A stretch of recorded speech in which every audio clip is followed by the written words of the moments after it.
Welcome to the show. நாம இப்ப பார்க்க போற படம் வின் டீசல் நடிச்சு ஜஸ்டின் லின்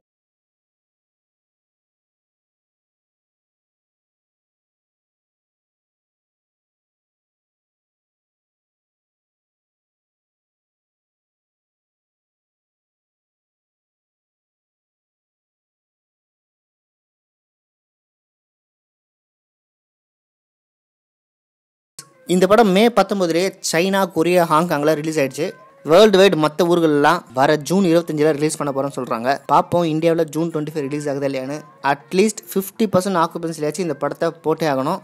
ஏன்னா இது ஒரு பக்காவான தியேட்டர் படம். தியேட்டரில் இந்த படத்தை பார்க்கும்போது கிடைக்கிற எக்ஸ்பீரியன்ஸ் நிச்சயமாக டிவியில் கிடைக்காது. இந்த most awaited movie of the இயர்னு சொன்னால் அந்த வார்த்தை என்னவோ இந்த படத்துக்கு தான் பொருந்தும். பொதுவாக ஃபாஸ்ட் அண்ட் ஃபியூரியஸ் ஃப்ரான்ச்சைஸில் நாம் என்ன எல்லாம் எதிர்பார்ப்போமோ அது எல்லாமே இந்த படத்தில் இருக்குது. அதுவும் ஃபாஸ்ட் அண்ட் ஃபியூரியஸ் சீரீஸில் ஒரு சில முக்கியமான சீன்ஸ்க்கு தியேட்டரில் தமிழ் படங்களுக்கு எப்படி விசில் வருமோ அந்த அளவுக்கு நல்லா கத்தி விசில் அடித்து கொண்டாடுவாங்க நம்ம ரசிகர்கள்.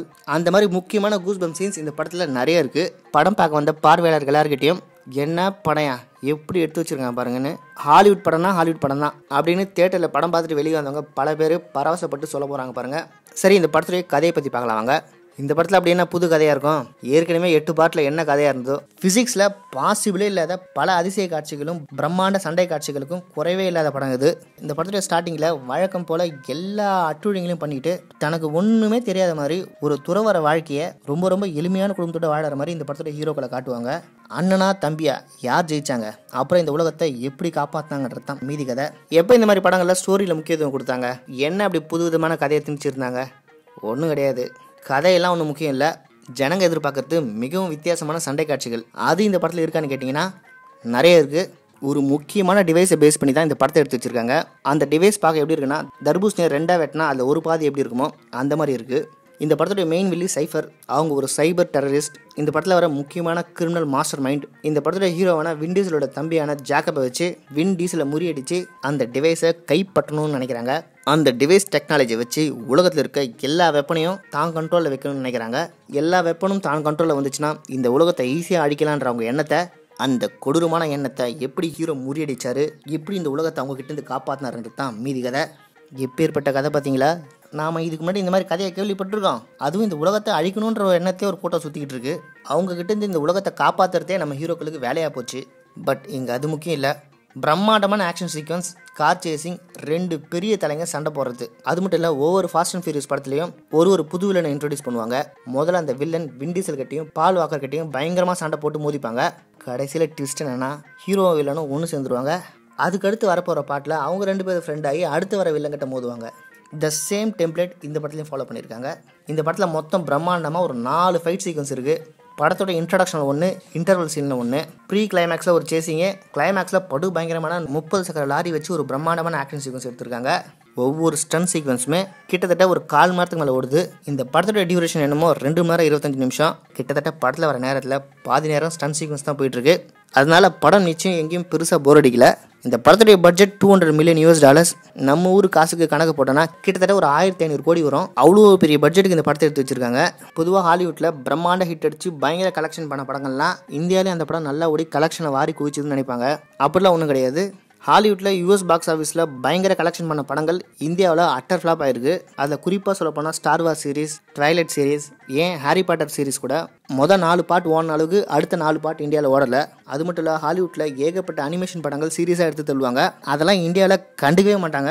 இந்தியாவை பொறுத்த வரைக்கும் எந்த ஹாலிவுட் படத்துடைய சீரிஸை ரொம்ப எதிர்பார்த்து விரும்பி பார்க்குறாங்க, அதுவும் அந்த படத்துடைய ஆரம்ப கால பார்ட்டை விட இப்போ வர சீரிஸை ரொம்ப எதிர்பார்த்து எந்த படத்தை பார்க்குறாங்கன்னா, அதில் நம்பர் 1 டாப் ரேங்கில் இருக்க படம் எதுனா ஃபாஸ்ட் அண்ட் ஃபியூரியஸ் தான். இங்கே இந்தியாவிலே ஒரு சில கார்லையும் பைக்லையும் ஐ லவ் பால் வால்கர்னு அவரோட சிக்னேச்சர் போட்டு சுற்றிக்கிட்டு இருக்காங்க. அவ்வளோ பெரிய ஃபாஸ்ட் அண்ட் ஃபியூரியஸ் ஃபேன்ஸ் கூட்டம் இங்கே சுற்றிக்கிட்டு இருக்கு. ஃபாஸ்ட் அண்ட் ஃபியூரியஸ் படத்துடைய 7th பார்ட்டை ஜேம்ஸ் வான் டைரக்ட் பண்ணியிருப்பாரு. அவர் தான் காஞ்சூரிங் படத்துடைய டேரக்டரும் கூட. காஞ்சூரிங் படத்துக்கு அப்புறம் அவர் கொடுக்கப்பட்ட அசைன்மெண்ட் அது. அந்த படம் கிட்டத்தட்ட $1.5 பில்லியன் கலெக்ட் பண்ணிச்சு. ஃபாஸ்ட் அண்ட் ஃபியூரியஸ் சீரிஸ் படத்துலேயே அதிகம் கலெக்ஷன் பண்ண படம் அதான். நிறைய பேர் இப்போ மறந்துட்டு இருப்பாங்க. அந்த படம் எப்படி இங்கே ஓடிச்சுன்னா, எப்படி அஜித் படம் விஜய் படத்துக்கு ஃபர்ஸ்ட் நாளில் தியேட்டரில் தெருக்கி விடுவாங்களோ அந்த அளவுக்கு கூட்டம் கிட்டத்தட்ட ஒரு 2-3 வாரத்துக்கு அழிச்சு. அதுக்கப்புறம் அவ்வளோ பெரிய கலெக்ஷன் ரெக்கார்டை அதுக்கப்புறம் அந்த எந்த படத்தாலையும் பண்ண முடியல. இந்த படமும் நிச்சயமாக அவ்வளோ பெரிய கலெக்ஷனை எட்டாது. ஏன்னா இந்த படம் ரிலீஸ் ஆன டைமே சரியில்லை. $1000 மில்லியன் டச் பண்ணுறதே மிகப்பெரிய கஷ்டம்தான். இது ஒரு தியேட்டருக்கான படம். தியேட்டரில் வந்தால் மட்டும்தான் இந்த படம் அவ்வளோ கலெக்ஷன் அள்ளும். இந்த படத்துடைய டைரக்டர் ஜஸ்டின் லின் ஏற்கனவே ஃபாஸ்ட் அண்ட் ஃபியூரியஸ்ல 3rd part, 4th part, 5th part and 6th part, இப்போ அதோட சேர்ந்து இந்த 9th பார்ட், இத்தனை படங்களை டைரக்ட் பண்ணியிருக்காரு. இந்த படத்தோட இன்டர்வல் சீன்ல ஒரு கேள்வியை காட்டுவாங்க.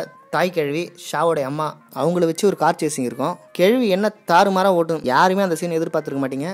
அந்த ஆக்ஷன் சீக்வன்ஸ் முடியறதுக்குள்ள அந்த கேள்வி பல இடங்களில் கைத்தட்டில் வாங்கிடும். அந்த அளவுக்கு படு பயங்கரமாக காரை ஓட்டுவாங்க அவங்க. கிளைமேக்ஸில் ஸ்பேஸுக்கே காரை எடுத்துகிட்டு போயிட்டாங்க. ஒவ்வொரு படத்துலையும் ஒரு புது விதமான ஸ்டன்ட் சீக்வன்ஸை இன்ட்ரோடியூஸ் பண்ணுவாங்க. காரை பிரிட்ஜ் மேலே விட்டு பறக்கிறது, ஃப்ளைட்டையே காரை பிடிச்சி நிறுத்தி ஃப்ளைட் உள்ள காரை விடுறது, நீர்மூழ்கி கப்பல்கிட்டே காரை வச்சு சண்டை போடுறது, பீரங்கி டேங்கி மேலே காரை ஓட்டுறது, காரில் பேராஷூட் கட்டி ஃப்ளைட்லேருந்து குதிக்கிறது, இந்த மாதிரி வேலையெல்லாம் பண்ணிட்டு இப்போ காரை வச்சு பறந்து ஸ்பேஸுக்கே கொண்டு போயிருக்காங்க காரை. இந்த படத்தில் ஒரு மேக்னெட்டிக் வேவ்ஸை வச்சு காந்த அலைகள் மூலம் காருங்கெல்லாம் மேக்னெட்டிக் ஃபோர்ஸ் மூலம் ஒட்டிக்கிற மாதிரியும், அதே மேக்னெட்டிக் ஃபோர்ஸை வச்சு ரிப்பலண்ட் ஆகிற மாதிரியும் இந்த போர்ஷனை வச்சு கிளைமேக்ஸில் ஒரு அட்டகாசமே பண்ணுவாங்க பாருங்க. அது ஆக்ஷன் சீக்வன்ஸ் ரொம்ப புதுசு. 1-2 கார் இல்லை, கிட்டத்தட்ட ஒரு 100கணக்கான காருங்களை இந்த படத்தில் கண்டம் பண்ணிட்டாங்க. படம் பார்க்குறவங்களுக்கு தோணும், ஐயோ இவ்வளோ சூப்பரான காரை நாசம் பண்ணிட்டாங்களேன்ட்டு. இந்த படத்தில் சுத்தமாக லாஜிக் இல்லை தான். ஃபாஸ்ட் அண்ட் ஃபியூரியஸோட எந்த படத்தில் லாஜிக் இருக்குது? அதுவும் ஃபிசிக்ஸ் சுத்தமாக இல்லை. கெமிஸ்ட்ரியை நல்லா பண்ணிட்டு ஃபிசிக்ஸில் ஃபெயில் ஆகிட்டாங்க. ஆக மொத்தம் இந்த ஃபாஸ்ட் அண்ட் ஃபியூரியஸ் ஒரு ஜாலியான என்டர்டைன்மெண்ட்டை நம்பி வந்தீங்கன்னா அது இந்த படத்தில் நிறையவே இருக்குது. இந்த படம் கூடிய சீக்கிரம் இங்கே தமிழ் டப்பிங்கில் ரிலீஸ் ஆகும். தமிழ் டப்பிங்கோட ஒரே ப்ளஸ் என்னென்னா, கரண்ட்டில் இருக்க பிரச்சனைகளும் சுச்சுவேஷன் வச்சு அந்த படத்தில் ஏகப்பட்ட டைலாக்ஸ் ஆட் பண்ணி நம்ம ஊர் ஆளுங்களாம் நல்லா கலாச்சி விட்ருவாங்க. ஒன்லி எக்ஸ்ட்ரா காமெடிக்காக மட்டும்தான் அந்த தமிழ் டப்பிங் ஒர்க் அவுட் ஆகும். மற்றபடி தமிழ் டப்பிங்கில் எப்போவுமே எங்களுக்கு ஒரு பெரிய ஈர்ப்பு கிடையாது.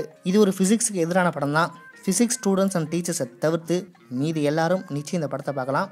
அவர்கள் இந்த படத்தை பார்த்தாங்கன்னா படம் பார்க்கும்போதே அவர்களுக்கு வாமிட் வர வாய்ப்புகள் அதிகம். இது ஒரு தரமான சூப்பர் ஹிட் படம் தான். இந்த படத்துக்கு 100 மார்க் எவ்வளோ கொடுக்குறாங்கன்னா, ஃபாஸ்ட் அண்ட் ஃபியூரியஸ் படத்தில் என்ன எதிர்பார்த்து இந்த படத்தை பார்த்தோமோ அது மொத்தம் இந்த படத்தில் இருக்குது. அதனால் இந்த படத்துக்கு 100க்கு ஒரு 90 மார்க் தாராளமாக கொடுக்கலாம். மிச்ச 10 மார்க் லாஸ் எதுக்குன்னா, கதையில் எந்த புதுமையும் இல்லை. என்ன வழக்கமாக வந்த ஃபாஸ்ட் அண்ட் ஃபியூரியஸ் படத்தை விட இந்த படத்தில் மோர் எமோஷன் சென்டிமெண்ட்ஸ் அதிகமாக இருக்குது. காமெடியும் இந்த படத்தில் வழக்கம் போல ஒர்க் அவுட் ஆயிருக்கு. என்னதான் திருப்பி அடித்து துவைக்கப்பட்ட படமாக இருந்தாலும் ஃபாஸ்ட் அண்ட் ஃபியூரியஸ் ஃபேன்ஸ்க்கு இது மிகவும் ஒர்த்தான படம் தான். இந்த படத்துடைய 10வது பார்ட்டும் கூடி சீக்கிரம் வரும்னு சொல்கிறாங்க. அடுத்த படத்தில் சந்திப்போம்.